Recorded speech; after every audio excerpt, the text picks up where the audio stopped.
नमस्कार, रफ्तार मीडिया में आपका स्वागत है। आपके साथ मैं रीना झा बालियान। खबरों का रुख करेंगे, लेकिन उससे पहले एक नजर डालते हैं इस वक्त की हेडलाइंस पर। देहरादून के नामी बिल्डर सत्येंद्र साहनी ने की आत्महत्या। सुसाइड नोट में लिया चर्चित गुप्ता बंधुओं का नाम। पुलिस ने अजय और अनिल गुप्ता को किया गिरफ्तार। उत्तराखंड के मंत्री और अधिकारियों में नई तालमेल। चारधाम की तैयारी में उजागर हुआ मंत्रियों का खेल। अधिकारी ने खोली पोल, आचार संहिता को बताया बहाना। ऋषिकेश हरिद्वार में अटके चारधाम यात्रा पर निकले श्रद्धालुओं का इंतजार खत्म। मुख्यमंत्री धामी के निर्देश पर मिली यात्रा की अनुमति। विशेष इंतजाम कर किया गया रवाना। मलिन बस्तियों पर मंडरा रहा खतरा। उजड़ जाएंगी रिस्पना किनारे बसी बस्तियां। ध्वस्तीकरण की तैयारी कर रहा नगर निगम। अगले हफ्ते से चलेगा पीला पंजा। और चलिए बुलेटिन की शुरुआत कर लेते हैं। देहरादून के नामी बिल्डर सत्येंद्र सिंह साहनी ने शुक्रवार को आत्महत्या कर ली। सत्येंद्र सिंह साहनी ने अपने सुसाइड नोट में चर्चित गुप्ता बंधुओं का नाम लिया है। वहीं पुलिस ने इस सुसाइड नोट के आधार पर गुप्ता बंधुओं को अरेस्ट कर लिया है। देखिए रिपोर्ट। देहरादून के नामी बिल्डर सत्येंद्र सिंह साहनी ने फ्लैट की 8वीं मंजिल से कूदकर अपनी जान दे दी। माना जा रहा है कि वो अपने काम को लेकर डिप्रेशन में चल रहे थे और इसी से परेशान होकर उन्होंने आत्महत्या जैसा कदम उठाया। देहरादून राजधानी में आज एक सनसनी मामला सामने आया है, जहां पर देहरादून के ही एक नामी बिल्डर ने 8वीं मंजिल से कूदकर आत्महत्या कर ली। जी हां, हम मौजूद है सहस्त्रधारा रोड पर स्थित पैसिफिक गोल्ड स्टेट सोसाइटी, जहां से ये घटना हुई है। जो पैसिफिक गोल्ड स्टेट है, यहाँ के जो ई ब्लॉक है, ई ब्लॉक की 8वीं मंजिल से जो यहाँ के रेस कोर्स निवासी है सत्येंद्र सिंह साहनी, जो यहाँ के शहर के एक नामी बिल्डर में उनका नाम गिना जाता है, उन्होंने आज अपनी जो 8वीं मंजिल पर ई ब्लॉक पर उनके लड़की का फ्लैट था, उनकी लड़की यहाँ पर रहती थी, उनकी फ्लैट पे 8वीं मंजिल पर कूदकर आत्महत्या कर ली। हालांकि जब परिजनों को जानकारी हुई तो तुरंत सत्येंद्र सिंह साहनी को नज़दीकी निजी अस्पताल में ले जाया गया, जहां पर उनको मृत घोषित कर दिया। पुलिस को बिल्डर की आत्महत्या मामले में सुसाइड नोट हाथ लगा है। पुलिस इसी आधार पर अब मामले की जांच कर रही है। सत्येंद्र साहनी देहरादून के रेस कोर्स के रहने वाले थे। सुसाइड नोट में सत्येंद्र ने देहरादून के प्रसिद्ध गुप्ता बंधु पर परेशान करने का आरोप भी लगाया। बता दें कि सुसाइड नोट के आधार पर अजय गुप्ता और अनिल गुप्ता को पुलिस ने अरेस्ट कर लिया है। पुलिस पूछताछ में ये बात भी सामने आ रही है कि अपने काम को लेकर वो डिप्रेशन में चल रहे थे, जिसके चलते उन्होंने ये कदम उठाया। देहरादून में उनके एक बड़े प्रोजेक्ट के बंद होने के चलते उन पर पार्टनर्स और प्रशासन का कुछ दबाव था, जिसके चलते उन्होंने ये कदम उठाया है। थाने राजपुर में एक तहरीर दी गई, जिसके आधार पर धारा 306 आईपीसी में मुकदमा दर्ज हुआ और जब साक्ष्यों के आधार पर ये पाया गया कि इसमें कि कुछ प्रोजेक्ट्स को लेकर इनका अजय गुप्ता और अनिल गुप्ता के साथ प्रोजेक्ट्स में डील चल रही थी, जिसमें अनावश्यक रूप से उनके ऊपर दबाव डाला जा रहा था और कुछ प्रॉफिट्स को लेकर और कुछ बिजनेस डील को लेकर इनका उत्पीड़न किया जा रहा था, जिसके संबंध में इनके द्वारा पूर्व में भी पुलिस को कुछ दिन पूर्व एक प्रार्थना पत्र दिया गया था, जिसकी जाँच एसपी सिटी द्वारा की जा रही थी। और इसी से रिलेटेड एक प्रार्थना पत्र विपक्षी द्वारा भी सहारनपुर में दिया गया, जिसपे इनके द्वारा ये बताया गया, अपने सुसाइड नोट में भी लिखा गया कि वहाँ भी दबाव देकर जेल भिजवाने की धमकी देकर इन पर लगातार दबाव डाला जा रहा था और कहीं बिजनेस डील को लेकर और ज़्यादा प्रॉफिट की डिमांड की जाती है। जैसा इनके दोस्त मित्र और अन्य पार्टनर्स के माध्यम से जो जानकारी जो साक्ष्यों में आई है, उन साक्ष्यों के आधार पर प्राथमिक रूप से जो साक्ष्य है उनके आधार पर इनकी गिरफ्तारी आज कर ली गई। जो मृतक है सत्येंद्र सिंह साहनी, उनके पास से एक सुसाइड नोट बरामद हुआ है, जो कि इंग्लिश में लिखा गया है, जिसमें साफ तौर पर लिखा गया है कि उन्होंने जो गुप्ता बंधु हैं, गुप्ता बंधु के जो दो भाई है अजय गुप्ता और अनिल गुप्ता, उनके साथ प्रोजेक्ट चल रहा था यहाँ पर देहरादून में। कहीं करोड़ों रुपए लगे हुए थे, उसमें आम लोगों के भी पैसे लगे हुए थे। एक जो प्रोजेक्ट था, वो एक प्रोजेक्ट आप साफ तौर पर देख सकते हैं कि एक ये सामने जो हम दिखाना चाह रहे हैं, एक प्रोजेक्ट ये चल रहा था जिसका काम रुका हुआ है, और दूसरा प्रोजेक्ट राजपुर रोड पर हेलीपैड के पास चल रहा था। उसमें भी कई करोड़ों रुपए साहनी के लगे हुए थे। लगातार जो इसमें जो काम रुका हुआ था उसमें जो सत्येंद्र सिंह साहनी है उस काम को शुरू करने की बात कही जा रही थी, लेकिन जो गुप्ता बंधु के जो उनके लड़के हैं अनिल गुप्ता, उन्होंने ये काम रोक दिया था। किसी कारण अब ये जो कारण है ये सामने नहीं आ पाया है, लेकिन किसी कारणों की वजह से ये काम रोक दिया गया था और बार बार जो साहनी है उन पर डिप्रेशन लगातार आ रहा था। पैसों का लेन देन की डिप्रेशन चल रही थी, साथ ही साथ जो लोगों के पैसे लगे हुए थे उसका भी डिप्रेशन हो रहा था, वो बताया जा रहा है। वहीं उसको लेकर जब उन्होंने दबाव बनाया गुप्ता बंधुओं पर, तो उन्होंने जो चिट्ठी पे जो सुसाइड नोट पे लिखा हुआ है, साफ तौर पे लिखा हुआ है सुसाइड नोट पर कि जो 2 प्रोजेक्ट है जो हमने बंद किए हैं उनको हम शुरू अभी नहीं करेंगे, और अगर हम किस तरह के लोग हैं वो साफ तौर पर आप एक गूगल पे देख सकते हैं कि हम कैसे लोग हैं। इस तरह की धमकी दी जा रही थी, हालांकि लगातार उसको धमकी दी जा रही थी, जिसके वजह डर से उन्होंने एक सुसाइड नोट पर यह भी लिखा है कि मेरे परिवार वालों को डर है कि उनकी जान को खतरा है। इसी डिप्रेशन को लेकर आज दोपहर जब वो अपने लड़की के फ्लैट पर आए और डिप्रेशन में आकर उन्होंने 8वीं मंजिल से कूदकर आत्महत्या कर ली। कैमरा पर्सन मनवर के साथ हिमांशु चौहान, रफ्तार मीडिया, देहरादून।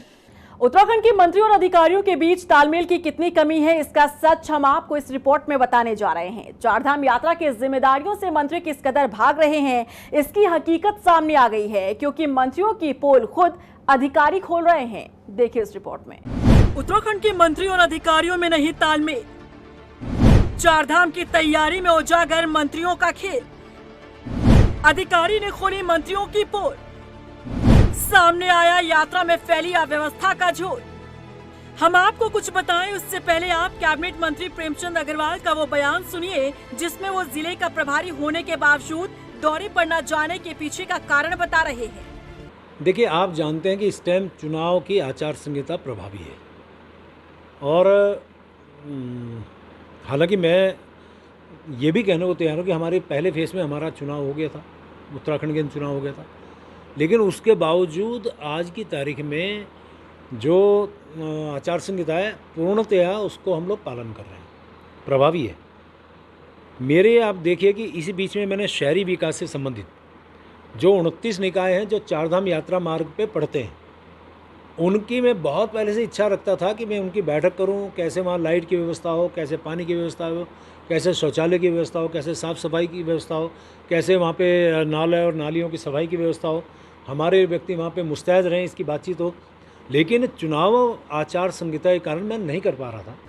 सुना आपने, मंत्री प्रेमचंद अग्रवाल जो उत्तरकाशी जिले के प्रभारी मंत्री भी हैं, जिनके कंधों पर गंगोत्री और यमुनोत्री यात्रा की व्यवस्था को देखने की जिम्मेदारी है, लेकिन मंत्री जी कह रहे हैं कि आचार संहिता लागू होने के कारण उनके पास ना तो बैठक करने का अधिकार है, ना ही निर्देश देने का। लेकिन मंत्री जी, शायद आप अपनी जिम्मेदारी से भागने के लिए बयान दे रहे हैं, या फिर आप काम करना ही नहीं चाहते, क्योंकि इसकी पोल खुद मुख्य सचिव ने खोल दी है। आचार संहिता को लेकर मुख्य सचिव राधा रतूड़ी ने क्या कहा, जरा इसे गौर से सुनिएगा मंत्री जी। चुनाव आचार संहिता लगी है, इसलिए शायद अधिकारियों के पास सामने कोई कठिनाई है, ऐसी कोई बात नहीं है, क्योंकि हम लोगों का चुनाव 19 अप्रैल को समाप्त हो गया था। उसके बाद ही इलेक्शन कमीशन से हम लोगों ने परमिशन ले ली थी, और चारधाम यात्रा के सभी कार्य, जंगल की आग से संबंधित सभी कार्य, आपदा प्रबंधन के सभी कार्यों के लिए इलेक्शन कमीशन ने उत्तराखंड को छूट दी हुई है। आदर्श आचार संहिता की वजह से कोई भी काम रुका नहीं है। यहाँ पे एक स्क्रीनिंग कमेटी बनी हुई है मुख्य सचिव की अध्यक्षता में, जो भी परमिशन लेनी होती है आयोग से, हम लोगों को तुरंत आयोग परमिशन देता है। माननीय मुख्यमंत्री जी की मीटिंग्स भी अलाउड हैं, मंत्रीगण भी मीटिंग कर रहे हैं, उस सब के लिए चुनाव आयोग की अनुमति है। चुनाव आचार संहिता से उत्तराखंड में कोई भी समस्या नहीं। यानी कि विभागीय मंत्री हो या फिर जिले के प्रभारी मंत्री, सबके पास अधिकार है आचार संहिता के बीच में भी बैठक करने का और दिशा निर्देश देने का भी। लेकिन मंत्री प्रेमचंद अग्रवाल जो आचार संहिता लागू होने का राग अलाप रहे हैं, या तो मंत्री काम से बच रहे हैं या फिर अधिकारियों और मंत्रियों के बीच तालमेल की कमी है। यही कारण है कि अधिकारियों को जिस बात की जानकारी है, मंत्री उससे बेखबर हैं और हाथ पर हाथ धरे बैठे हैं, क्योंकि आचार संहिता प्रदेश में लागू है। बेहद हैरान करने वाला ये बयान है मंत्री प्रेमचंद अग्रवाल जी।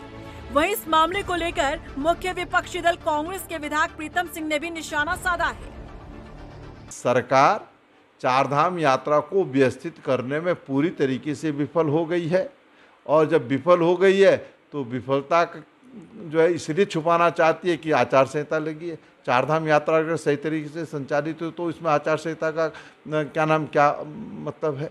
फिर तो सरकार को कह देना चाहिए था कि आचार संहिता है इसलिए चारधाम यात्रा नहीं होगी। कांग्रेस का कहना है कि मंत्री आचार संहिता की आड़ में अपनी विफलताओं को छुपाने की कोशिश कर रहे हैं, लेकिन वाकई में सवाल गंभीर है कि जिस आचार संहिता का हवाला मंत्री देकर अपनी जिम्मेदारी से पल्ला झाड़ रहे हैं, मंत्री प्रेमचंद अग्रवाल को यही जानकारी नहीं कि वो इस दौरान भी काम कर सकते हैं।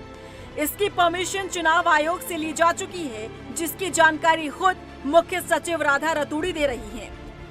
ऐसे में क्या समझा जाए? क्या मंत्रियों और अधिकारियों में तालमेल की कमी या फिर काम करने की मंशा ही नहीं? रफ्तार मीडिया के लिए देहरादून से मनीष डंगवाल के साथ ब्यूरो रिपोर्ट। उधर गढ़वाल आयुक्त विनय शंकर पांडे ने भी साफ किया है कि आचार संहिता की वजह से चारधाम यात्रा की तैयारी पर कोई फर्क नहीं पड़ा है। उन्होंने कहा कि अधिकारी यात्रा के दौरान बेहतर तरीके से काम कर रहे हैं। विनय शंकर पांडे ने कहा कि चार धामों में भीड़ को नियंत्रण करने में भी अधिकारियों ने अहम भूमिका निभाई है। उन्होंने कहा कि व्यवस्थित यात्रा करवाए जाने के लिए वो सभी कर्मचारियों को बधाई देते हैं। ये मैं आपको क्लेरिफाई कर दूं कि आचार संहिता का चारधाम यात्रा से कोई लेना देना नहीं है। निर्वाचन आयोग ने इसको पूरी तरह से एग्जेम्प्ट कर रखा है, और मैं बिल्कुल इसको मानने के लिए तैयार नहीं हूं कि आचार संहिता में कोई कमी रही। तैयारियां पूरी तरह से मुकम्मल रही, बड़ी संख्या में यात्रियों का आना। बल्कि मैं तो अपने चारधाम जनपद के जो भी जिलाधिकारी हैं, एसएसपी हैं, जो कांस्टेबल हैं, जो पटवारी हैं, जो स्टाफ है, मेडिकल स्टाफ हो, जो भी विभाग है, मैं उनको तो तहे दिल से बधाई देना चाहता हूं कि इतनी बड़ी संख्या में यात्रियों के आने के बाद भी उन्होंने दर्शन सुलभता से कराया। वहीं चारधाम यात्रा को लेकर गढ़वाल आयुक्त विनय शंकर पांडे ने जानकारी दी। उन्होंने बताया कि चारधाम में यात्रा सुव्यवस्थित चल रही है, साथ ही भीड़ नियंत्रण में किया जा रहा है। उन्होंने बताया कि अब तक चारधाम में करीब 9 लाख से ज्यादा श्रद्धालु दर्शन कर चुके हैं। वहीं चारधाम में शुरुआती दिनों में अव्यवस्था को लेकर गढ़वाल आयुक्त ने बताया कि यात्री रजिस्ट्रेशन में दी गई तारीख से पहले पहुंच रहे थे, जिस वजह से धामों में अत्यधिक भीड़ देखने को मिली। वहीं उन्होंने बताया कि फर्जी रजिस्ट्रेशन के मामले भी सामने आए हैं, जिस पर एक्शन लिया जा रहा है। यात्रा के दौरान अब तक 52 श्रद्धालुओं की मौत हो चुकी है। इस पूरी यात्रा के दौरान अभी तक कुल 52 लोगों की मृत्यु हुई है, जिसका अलग अलग मैं आपको फिगर दे दूं। गंगोत्री में 3 लोगों की, यमुनोत्री में 12 लोगों की, बद्रीनाथ जी में 14 लोगों की और केदारनाथ जी में 23 लोगों की। तो ये आंकड़ा अभी तक आया है। तो 52 जी नहीं, मैं पूरा कंप्लीट बता रहा हूँ चारों धामों की। ये 52 पूरा डेटा आया है। चारधाम यात्रा पर आने वाले श्रद्धालुओं के लिए 31 मई तक रोक लगाई गई है। हालांकि अब सीएम धामी के निर्देश के बाद हरिद्वार, ऋषिकेश में ठहरे श्रद्धालुओं को भेजा जा रहा है। बता दें कि सीएम धामी ने इंतजार कर रहे श्रद्धालुओं की दुश्वारियों को देखते हुए ये फैसला लिया है। जनरली हमारा 31 तक जो ऑन द स्पॉट रजिस्ट्रेशन था उसको सस्पेंड किया गया है, लेकिन कई लोग काफ़ी दिनों से रुके हुए थे, इसलिए माननीय मुख्यमंत्री जी का बड़ा स्पष्ट निर्देश था कि इन लोगों को भी भेजने की व्यवस्था की जानी चाहिए। कल से यह व्यवस्था प्रारंभ कर दी गई है।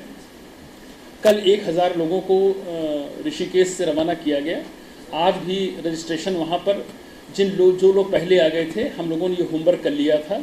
वहाँ पर जो नगर आयुक्त हैं और एसडीएम, उन्होंने सारी लिस्ट बना रखी थी डेट वाइज कौन पहले आया है, उनका भी आज रजिस्ट्रेशन किया जा रहा है।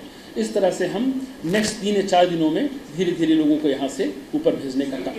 रिस्पना किनारे अवैध बस्तियों को हटाने के लिए 30 जून तक अल्टीमेटम दिया गया था, लेकिन अब इस मामले में नया मोड़ आ गया है। माना जा रहा है कि 30 जून का इंतजार ना करते हुए अगले हफ्ते से ही अवैध बस्तियों पर कार्रवाई शुरू कर दी जाएगी।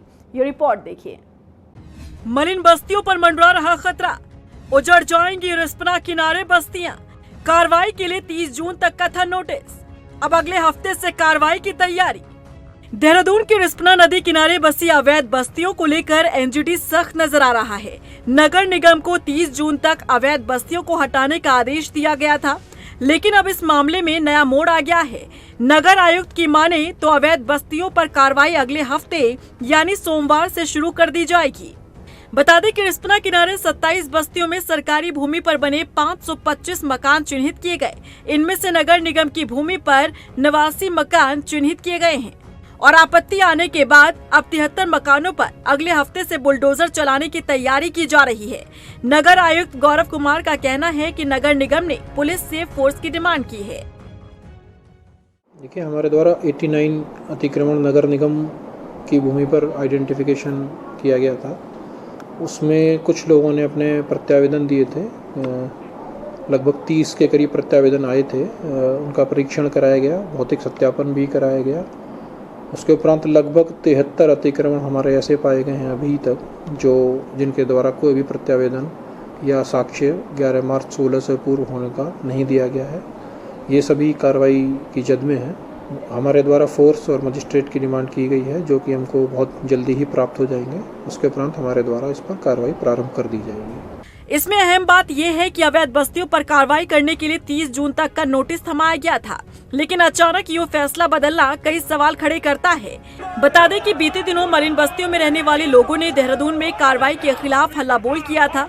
इस प्रदर्शन को समर्थन कांग्रेस ने दिया था। अब देखना होगा कि समय से पहले प्रशासन द्वारा अवैध बस्तियों पर कार्रवाई का क्या परिणाम देखने को मिलता है। रफ्तार मीडिया के लिए देहरादून से हिमांशु चौहान के साथ ब्यूरो रिपोर्ट। हल्द्वानी से पिथौरागढ़, चंपावत और मुनस्यारी के लिए चल रही हेली सेवा अब बंद हो गई है। फिलहाल हेली सेवा संचालित कर रही हेरिटेज एविएशन कंपनी द्वारा ऑपरेशन मेंटेनेंस के लिए इस सेवा को बंद किया गया है। एसडीएम परितोष वर्मा ने बताया कि फिलहाल मेंटेनेंस के लिए सेवा को बंद किया गया है। जून महीने से सेवा फिर बहाल होगी। देखिए, हेरिटेज इंडिया द्वारा यहाँ पे शुरुआत की गई थी हेली सेवाओं की, और उनके द्वारा अवगत कराया गया है कि इस समय जो हेली है एक ही हेली है और ऑपरेशन मेंटेनेंस के लिए उसको भेजा गया है, और जून के तृतीय सप्ताह से इनके द्वारा पुनः सेवाएं शुरू करने के लिए अवगत कराया गया है। लोहाघाट के ग्रामीण क्षेत्र में नाबालिग से दुष्कर्म करने वाले आरोपी को पुलिस ने गिरफ्तार कर लिया। एसएचओ ने बताया कि परिजनों की तहरीर पर आरोपी के खिलाफ पॉक्सो एक्ट दुष्कर्म की धारा 376 में मुकदमा दर्ज किया गया। उन्होंने बताया कि आरोपी का मेडिकल करवाने के बाद उसे जेल भेजा गया। बता दें कि दुष्कर्म के बाद नाबालिग ने एक बच्ची को जन्म दिया और जच्चा बच्चा दोनों स्वस्थ हैं। उन्हें डॉक्टर की देखरेख में रखा गया है। चंपावत जिले में एक बच्ची के द्वारा एक नवजात शिशु को जन्म दिया गया है, जिस संबंध में थाना लोहाघाट में पॉक्सो एक्ट में जो है मुकदमा कायम हुआ है और उसमें उससे संबंधित अभियुक्त पकड़ा गया है और उसे माननीय न्यायालय पेश किया जाएगा। विवेचना जारी है। विवेचना के पश्चात अग्रिम कार्रवाई की जाएगी। रुद्रपुर में आज आयकर विभाग की छापेमारी के खिलाफ बंद रहा। बता दें कि व्यापारियों ने शहर भर में जुलूस निकालकर प्रदर्शन किया। नाराज व्यापारियों ने आरोप लगाया कि आयकर विभाग बेवजह व्यापारियों का उत्पीड़न कर रहा है। बता दें कि आयकर विभाग ने बीते दिन लकड़ी व्यापारी के यहां छापेमार कार्रवाई की थी और जांच टीम ने तमाम दस्तावेज खंगालने के साथ ही बैंक अकाउंट का ब्यौरा लिया।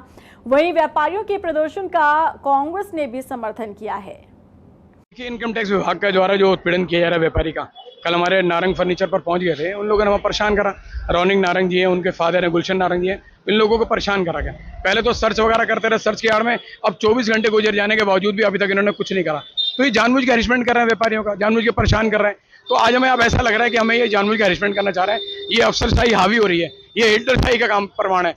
तो हम लोगों ने जिनके खिलाफ हमने इन लोगों के खिलाफ जो अफसरशाही है उसके खिलाफ रुद्रपुर शहर का बाजार हम लोग बंद की कॉल करी, व्यापारियों ने स्वयं से बंद कर दिया। तक बाजार बंद की कॉल भी की है। सबने आज रौनिक नारंग को, उनके पिताजी गुलशन नारंग को नैतिक समर्थन दिया है। ये शहरदारी है। शहरदारी के नाते हम सबको आपातकाल में, संकट के काल में इस परिवार के साथ रहना चाहिए।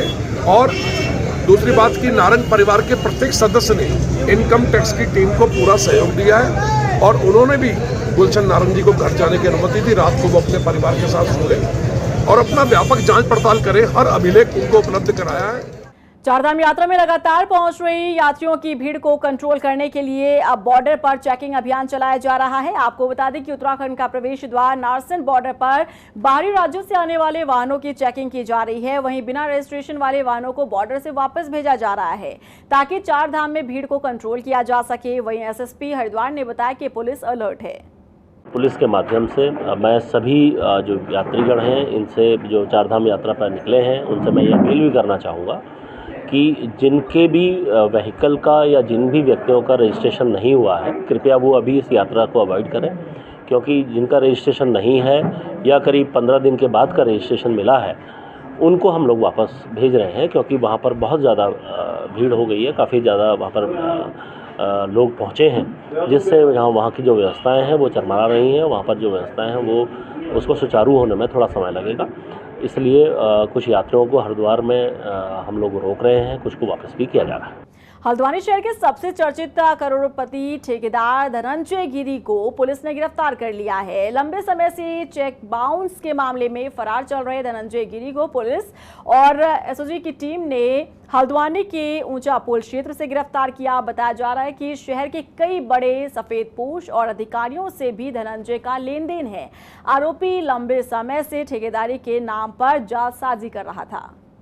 धनंजय गिरी को गिरफ्तार किया गया है, उनको गिरफ्तार किया गया, आगे की कानूनी कार्रवाई की जाएगी। उधर रुड़की में एक युवक ने परिवार में मामूली कहासुनी होने के बाद गंगनहर में छलांग लगाकर आत्महत्या करने की कोशिश की। वहीं युवक को डूबता देख लोगों ने शोर मचाया और जल्दी की मदद से उसे बाहर निकाला। बता दें कि युवक के परिजनों को सूचना देने के बाद उसे हवाले कर दिया गया।